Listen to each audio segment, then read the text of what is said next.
I'm reading from Ramchal, Rabbi Moshe Chaim Luzzatto, from 138 Openings of Wisdom. The first four openings fall under the heading, The Revelation of Unity and Goodness, Foundation of the Creation. And this is Opening 1, Oneness, God's Existence, His Will and Control. The oneness of Ein Sof, He who has no end, blessed be He, lies in the fact that only His will exists, and no other will exists except through Him. Therefore He alone is in control and not any other will. The entire structure is built on this foundation. God's supreme unity is the foundation of faith and the root of wisdom. Accordingly, this is what must be explained first. For the entire wisdom of truth, Chachmas HaEmes, the Kabbalah, comes only to demonstrate the truth of Emunah, of faith. It comes to explain how all the created realms and beings and everything that happens in the universe all emerge from the supreme will, from Haratzon HaElyon. It shows how everything is governed in the right way by the one God, blessed be He, to bring the entire cycle of creation to complete perfection in the end. The component details of this wisdom provide detailed understanding of all the laws and processes by which the universe is governed. Thus, the first axiom of this wisdom is that everything we see, including all created beings and all that occurs within time, is under only one master, blessed be He. God alone makes and does all this, and He governs everything. The purpose of this wisdom is to explain the ways in which He acts to make and govern the creation. If so, the oneness of God is what we must explain first, since this is the very foundation of the creation, as will be explained. If we can understand this subject, we will have an understanding of the foundation of the creation, its root and purpose. Accordingly, it is certainly proper to explain this first.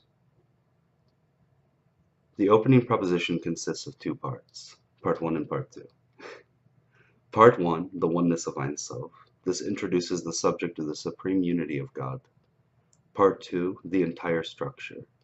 This unity is also the foundation of all the emanated realms and created beings.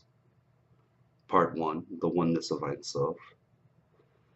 You already know that we are not talking at all about God in Himself, namely about the essential nature of the owner of this will. Everything that we discuss relates only to His will, which is all-powerful and unlimited. Of this we are permitted to speak, yet even here there is a limit to how far our minds can reach, as will be discussed below. Nevertheless, since we are not dealing with His essence but with His will, it is more permissible for us to seek understanding. We must believe and have faith that the Supreme Emanator, blessed be He and blessed be His name, is one alone, unified in all respects. This means that He alone exists, and only He exists of necessity. There is simply none other, and He alone controls everything. That He alone is in control is an obvious inference from the first proposition, that He alone exists. Since He alone exists, He alone is in control. This means that every other being that exists now is contingent upon Him. Nevertheless, the fact that He alone is in control is a separate item of faith. Otherwise, the unbelievers might say that at first He may have been alone and that He chose to bring creatures into being. But they could argue that, nevertheless, as soon as He created independent creatures possessing their own will, it would be possible, were it not for the fact of His perfect unity, for these independent wills to set limits to His will. In other words, once He gave them free will, they became able to choose the opposite of His will. Moreover, the course of the history of the world makes it appear outwardly as if this is indeed the case. For He created the universe for good, but He created also the other side, Sitra Achra, which is evil, and He created man with free will, giving him the potential to do evil. Man chose to do evil, with the result that God's desire was not accomplished. The unbelievers argue that now that the people of Israel have sinned, there is no salvation for them, God forbid, for they sinned and continue to sin. Accordingly, they will always remain exiled and persecuted.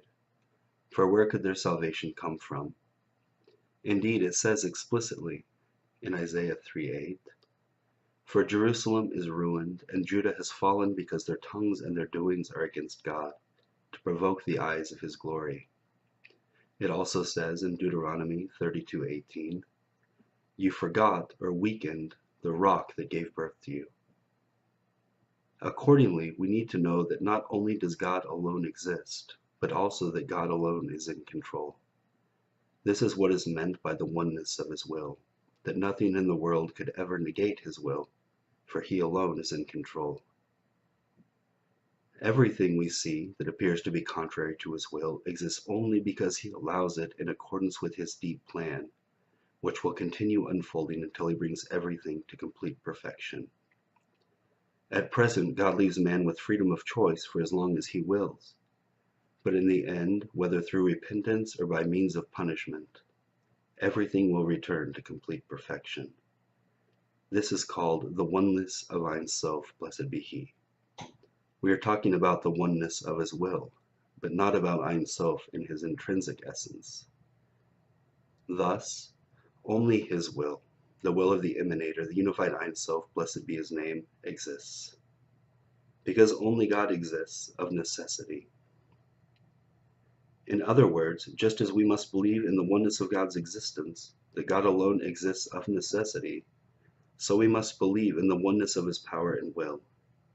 Just as his existence is necessary and it cannot be otherwise, and he alone is the necessary cause while everything else derives from him, so too his will and power are necessary, and it cannot be otherwise. His power alone holds sway, and all other wills exist only in accordance with this will. Thus, no other will exists except through him. Accordingly, you cannot argue that, while it may be true that all wills exist through him, now that they exist, they have the power to defy his will. God forbid. This is not true. Therefore, he alone is in control and not any other will. In other words, only he is in complete control, for nothing can limit his power. This power belongs to the supreme will, which can truthfully be said to be the one and only will. God wills according to his will, and nothing can limit him. No other will is in complete control, for all other wills are contingent upon the supreme will, and therefore subordinate to it. Accordingly, even though they are also wills, they are not in the same category as the supreme will. For it cannot be denied that they derive from it, and therefore they cannot be equal to it, even though they are called wills. As soon as we say they derive from the supreme will, we imply that, unlike the supreme will, they are not in complete control.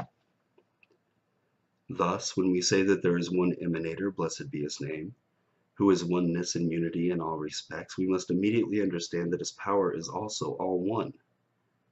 Since it is impossible for two powers both to be in complete control, we must say that only one will is in complete control, and all others are not in control. It is still legitimate to say that now other beings exist beside the first existent, for this does not negate the power of the first existent. He exists and he creates, and these other beings exist only through him. However, if we were to argue that an absolute will exists besides the supreme will, even while conceding that the existence of these other wills is not necessary, and that they derive from the supreme will, this would be a denial of the absolute power of the supreme will. For it is impossible to say that two powers can both be in complete control. If we say that the first absolute power made another absolute power, neither the original power nor the new one are in complete control. Accordingly, when we say that the first emanator alone has power, it is inconceivable that there is any other absolute power. Accordingly, when we say the universe has one God, which means one absolute ruler and controller, it is inconceivable that there is any other absolute power. For if there were, there would be no longer one ruler, but as many as the number of independent wills that had been brought into being. And then none of them could truly be called ruler. In that case, it would be impossible to relate everything to one root, as we must, except in the past. We could say that at first there was one root, but now we could no longer relate everything to a single root, because we would be saying that a being exists who has the power to limit the initial ruler. And if you object that if the initial ruler wills it to be so, this is not called limiting the initial ruler, the answer to this objection will be given in opening 2. We go on to part 2. The entire structure is built on this foundation. So the entire structure is built on this foundation, namely on the oneness and unity that we have explained. The entire structure refers to all that was brought into existence by God, including both the lights, orot, or the sephirot, and the separate realms and beings, nimtzaim nefradim, the worlds and creatures that derive from and are governed by the sephirot.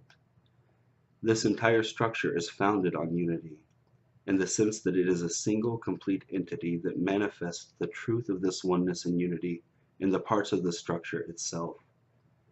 The sephirot, the lights that may be seen in it, the bodies, the created realms and beings that exist in it, how they are governed and all that happens to them, all were made as parts of a single order which points to and actively reveals the underlying oneness. And this concludes opening 1.